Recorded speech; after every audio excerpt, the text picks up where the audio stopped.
Ce soir, nous avions l'Assemblée générale de service Chalosse-Tursan. Alors, c'était un petit peu particulier parce que nous sommes fin 2021, mais nous avions l'Assemblée générale 2020. L'année 2020 a été une année, tout le monde le sait, compliquée. Nous n'avions pas pu tenir d'Assemblée générale classique et quelques soucis d'intendance, j'ai envie de dire, nous a empêchés de tenir cette Assemblée générale en septembre comme nous voulions le faire, ce qui explique que tout cela arrive un peu tard. Donc ça nous a permis de faire le point sur l'activité de l'association en 2020, activité qui forcément a été réduite du fait de la pandémie. J'en ai profité et j'insiste particulièrement là-dessus pour remercier chaleureusement toutes les intervenantes, parce qu'il s'agit de femmes essentiellement, qui vont chez les personnes âgées, chez les personnes handicapées dans le cadre de l'APA. Pas une n'a manqué à l'appel, je tiens à le dire, quand il s'est agi d'assurer la continuité des soins. Et il faut remonter à mars 2020 et se rappeler qu'à ce moment-là, nous étions au tout début, nous n'avions pas de masque, pas de gel, enfin c'était très compliqué. Aucune n'a eu peur, toutes ont continué à travailler et je tiens vraiment à les saluer parce que grâce à elles, les personnes bénéficiaires âgées ou handicapées n'ont pas vu de rupture dans leur service.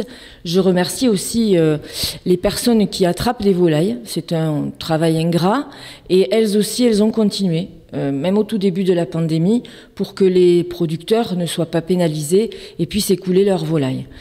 Cette année 2020 a connu une baisse de 30% de notre activité, liée donc à cette pandémie. Mais nous avons quand même tenu le cap grâce, je le dis aussi, aux aides de l'État et du département qui nous ont permis financièrement de tenir le coup. Et au retour, plus aucun salarié n'a perdu ses heures de travail. Tout le monde a retrouvé ses heures de travail. Je rappelle que l'association est une association intermédiaire. Nous fonctionnons grâce à des utilisateurs, des clients, mais moi je préfère les appeler des utilisateurs, qui font appel à nous pour des services ponctuels. Nous travaillons pour beaucoup dans le service à la personne, c'est l'essentiel de notre activité. Et nous faisons travailler des personnes privées d'emploi, voire parfois fort éloignées de l'emploi. Et nous assurons à côté, c'est notre mission, nous assurons un soutien à ces personnes-là pour qu'elles puissent se réinsérer dans le monde du travail classique.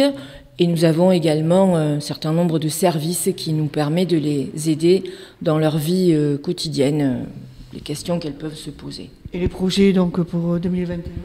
Alors 2021 étant quasiment terminé. 2022, ouais. Moi, je peux déjà dire que l'année 2021 s'est bien passée, que nous avons retrouvé la quasi-totalité de notre activité.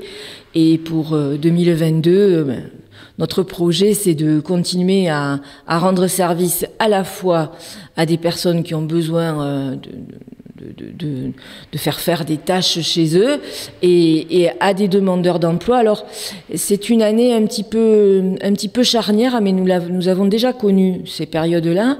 Quand nous sommes en période d'amélioration au niveau de l'emploi, les personnes qui restent sur le bord de la route sont forcément celles qui rencontrent des difficultés particulières. Donc nous avons un peu moins de personnes qui viennent s'inscrire en ce moment, mais c'est lié vraiment à l'actualité de l'emploi et nous avons déjà connu ces périodes-là. Je lance justement un appel à celles et à ceux qui sont dans leur coin, qui, pour une raison ou pour une autre, ont du mal à se réinsérer dans l'emploi, soit qu'il s'agisse d'un handicap, soit qu'il s'agisse, par exemple, du manque de permis de conduire ou du manque de voiture, qu'elles s'adressent à Chalosse-Tursan, qu'elles n'hésitent pas à s'adresser à Service Chalosse-Tursan, parce que nous sommes là pour elles. Et nos clients, nos utilisateurs savent parfaitement que nous faisons appel à des personnes, pour certaines éloignées de l'emploi, l'acceptent et nous aident dans ce travail de réinsertion.